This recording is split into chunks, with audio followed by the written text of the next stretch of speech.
ខ្មៅអើយអើយខ្មៅមៀបងឈ្មោះនួនអងគេ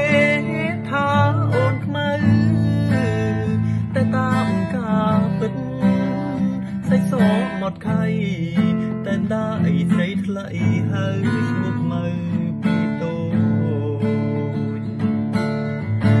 នេះស្រីពេញក្រមុំអូសានសំគ្មានស្រីណាដូចមកជាស្រីខ្មែរគ្រប់លៀងសំស្លូនប្រាជ្ញាក៏ឆ្លាតស្ដាប់ពាក្យម៉ែឪថ្ងៃនេះបុណ្យចូលឆ្នាំថ្មីបងឃើញខ្មៅស្រីអូនរៀបចំផ្ទះបរិយាទេវតាដាក់ផ្កាថ្វាយព្រះដាំស្លរុនរះទៅវត្តបងឃើញប្រពូនភ្នំខ្សាច់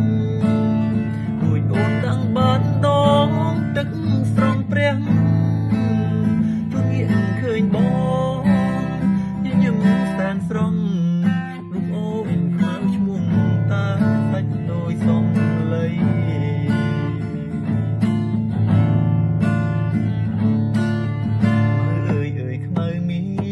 បងឈ្មោះនួនអងគេថាអូនខ្មៅតែតាមការពិតសាច់សមកខៃតែមិនដាអីស្រីថ្លៃហើយឈ្មោះខ្មៅពីតូ